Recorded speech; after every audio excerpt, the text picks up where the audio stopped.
안녕하세요 여러분. 소식 트로섭입니다. 오늘은 현역 가왕 상금 1억을 받고도 여전히 성북구 작은 원룸에서 라면을 끓여 먹으며 사는 자취생 가수 전유진의 진짜 이야기를 들려드리려 합니다. 대형 오디션 우승자라면 당연히 강남 고급 오피스텔에 살 거라 생각했던 우리의 예상은 완전히 깨졌는데요. 왜 그녀는 화려한 집 대신 라면, 맨뷰와 작은 침대를 선택했을까요? 이 선택 뒤에 숨은 놀라운 비밀, 지금부터 함께 확인해 보시죠. 전국 오디션 프로그램에서 우승하고 상금 1억을 손에 쥔 10대 트로트 여왕이라면 강남의 화려한 오피스텔에서 조명 가득한 거실을 배경으로 커피를 마시며 하루를 시작하겠지. 창밖에는 한강뷰, 벽에는 비싼 그림, 드레스룸에는 협찬받은 의상이 쫙 걸려 있겠지. 하지만 현실은 정반대였다. 카메라에 잡힌 것은 성북구 인근의 작은 원룸, 냉장고와 가스레인지가 다닥다닥 붙어있는 좁은 주방, 반찬통 몇 개와 라면, 그리고 책더미 사이에 끼어있는 작은 침대였다. 이 장면이 공개된 순간 사람들은 질문할 수밖에 없었다. 도대체 왜 그녀는 아직 이런 집에 살고 있는 것일까? 그렇다면 질문은 다시 여기로 돌아온다. 억대 상금을 받고도 여전히 라면을 끓이며 자취방에서 살아가고 있을까? 답은 단순한 검소함이나 인색함이 아니었다. 그 안에는 그녀가 걸어온 인생, 그리고 그녀만의 치밀한 선택이 겹겹이 숨어 있었다. 2006년 포항에서 태어난 소녀는 처음부터 스포트라이트를 받으며 자란 아이가 아니었다. 시장 한복판에서 장바구니를 든 손님들 앞에서 마이크 대신 확성기 하나에 기대어 노래를 부르던 아이였다. 무대는 반짝이는 조명이 아니라 생선 냄새와 사람들의 삶의 냄새가 섞인 골목이었다. 거기서 부르던 노래는 끼를 보여주기 위한 공연이 아니라 오늘 하루를 버티기 위한 생존의 몸부림에 가까웠다. 2019년 포항 해변 가요제에서 그녀는 처음으로 공식 무대의 중심에 섰다. 용두산 LG로 대상을 받고 상금 700만 원을 거머쥐던 그날 중학교 2학년이었던 소녀는 처음으로 내가 번 돈이라는 감각을 맛보았다. 그 뒤로 그녀의 삶은 가속도가 붙은 듯 바빠졌다. MBC 편의 중계, KBS 노래가 좋아, 각종 지역 행사와 축제 무대, 밤기차와 고속버스를 타고 지방을 돌며 학교 수업과 연습, 녹화를 동시에 소화해야 했다. 친구들이 학원에서 문제집을 펼치고 있을 때 전유진은 무대 뒤에서 마이크를 쥐고 가사를 되뇌었다. 누군가에게는 꿈같은 일이었을지 모르지만 당사자에겐 몸과 마음을 다 갈아 넣어야만 버틸 수 있는 일정이었다. 그리고 마침내 찾아온 현역가왕 우승의 순간. 수많은 경쟁자를 제치고 받은 상금 1억.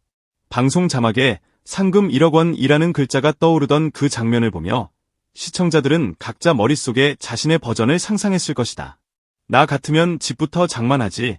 일단 차부터 바꾸고 본다. 강남에 전세라도 들어가야지. 그러나 그녀의 입에서 나온 첫 마디는 전혀 달랐다. 부모님께 대학 등록금을 드리고 서울에서 자리 잡을 비용으로 쓰고 싶어요. 화려하게 플렉스하는 대신 부모님과 자신의 미래를 위해 돈을 쓰겠다는 담담한 선언. 이 한 문장은 이후 그녀가 여전히 소박한 원룸에서 라면을 끓여 먹고 있는지에 대한 가장 명확한 예고편이었다. 서울로 상경해 동덕여자대학교 실용음악과에 진학한 뒤 그녀는 스스로 자취방을 구해 독립을 선택했다. 부모님의 품 안에서 보호받는 길 대신 자신이 벌어들인 돈과 상금, 그리고 팬들이 만들어준 기회를 기반으로 홀로 서는 길을 택한 것이다. 화려한 타워형 오피스텔이 아니라 성북구 인근의 원룸을 고른 것도 같은 맥락이었다. 월세와 관리비, 생활비, 학비, 연습실 비용까지 고려했을 때 그녀가 선택할 수 있는 현실적인 최선의 지점. 이 집은 단순한 싸구려 방이 아니라 그녀가 스스로 계산하고 계획한 독립의 출발선이었다. 하지만 여기서 끝이 아니다. 이 집에는 기획자 못지않은 냉철한 브랜드 전략도 함께 숨겨져 있다. 요즘 대중은 화려한 집, 명품 가득한 드레스룸, 수입차 키를 흔드는 장면들에 점점 피로감을 느끼고 있다. 많은 이들이 묻는다. 저게 진짜일까? 저 사람은 과연 우리와 같은 사람일까? 그런 시대에 전유진은 정반대의 답을 내놓았다. 치워지지 않은 방의 구석, 반찬통이 빼곡한 냉장고, 라면을 하나 끓여놓고 혼자 멍하니 밥을 먹는 밤. 이 모든 장면을 숨기지 않고 그대로 내보내는 것. 바로 그 솔직함이 그녀의 가장 강력한 브랜드 무기가 되었다. 그녀의 브이로그에는 일부러 연출한 티가 나지 않는 작은 순간들이 촘촘히 박혀 있다. 강의가 끝난 뒤 검은 백팩을 메고 언덕을 오르는 모습, 연습실에서 마지막 음까지 소화한 뒤 조용히 물 한 모금을 마시는 순간 녹초가 된 얼굴로 자취방 문을 열고 오늘도 잘 버텼다. 신발을 벗는 장면. 그리고 늦은 밤 라면을 끓이며 이게 제일 빨라요라고 웃어 보이는 모습까지. 이런 장면들이 시청자의 마음을 파고드는 이유는 분명하다. 그 안에서 사람들은 성공한 연예인이 아니라 꿈을 향해 뛰고 있는 우리 동네 대학생의 그림자를 보기 때문이다. 그렇다면 이 자취방은 단지 한 가수의 사적인 공간일 뿐일까? 아니다. 이곳은 팬들과 함께 쌓아 올린 상징적인 무대이기도 하다. 전유진의 공식 팬카페 온리유는 단순히 글 몇 줄 남기고 끝나는 응원 카페가 아니다. 투표 일정표를 만들고 스트리밍 목표를 세우고 기부와 프로젝트를 함께 기획하는 하나의 작은 회사 같은 공동체다. 이들이 만들어준 사랑과 지지, 수많은 클릭과 응원의 댓글, 밤새 이어진 투표의 힘이 결국 그녀를 상금 1억의 자리에 올려놓았고 그 상금이 다시 서울의 작은 원룸 보증금과 생활비로 이어졌다. 이 흐름을 알고 나면 그 자취방은 전유진 혼자만의 집이 아니다. 팬덤이 함께 지은 우리의 집이 된다. 그래서일까? 자취방이 공개되었을 때 일부 사람들은 생각보다 별로네라고 말했지만 정작 팬들은 더 뜨겁게 반응했다. 진짜 우리 손녀방 같다. 우리 손주 같아서 더 응원하게 된다. 집이 아니라 삶이 예쁘다 라는 댓글들이 줄줄이 달렸다. 그들은 더 비싼 가구나 더 넓은 평수를 원하지 않았다. 대신 그 작은 방 안에서 여전히 노래를 붙잡고 사는 소녀의 의지를 확인하고 싶어 했다. 화려한 엔터테인먼트 쇼핑몰이 아닌 인간 전유진의 생활감이 담긴 공간. 그것이야말로 그들이 지켜온 성공의 증거였기 때문이다. 또 한 가지, 이 자취방이 지닌 특별한 가치는 세대와 세대를 잇는 다리 역할을 한다는 점이다. 40대, 50대, 60대에게 트로트는 오래된 추억의 노래다. 힘들었던 시절을 버티게 해준 애절한 가락, 잊고 싶지 않은 청춘의 장면들이 담긴 음악. 반면 10대와 20대에게 트로트는 한때 어르신들 음악이었다. 그런데 전유진은 이 간극을 단숨에 뒤집어 놓았다. 손녀 같은 나이의 소녀가 할머니 세대의 노래를 눈을 감고 절절하게 부를 때 어르신들은 가슴이 먹먹해진다. 동시에 같은 또래의 젊은 세대는 이 노래가 이렇게 멋있었나 하고 새롭게 반응한다. 이때 성북구의 작은 자취방은 한 가지 중요한 메시지를 던진다. 스타도 결국 우리와 같은 삶을 살고 있는 사람이다.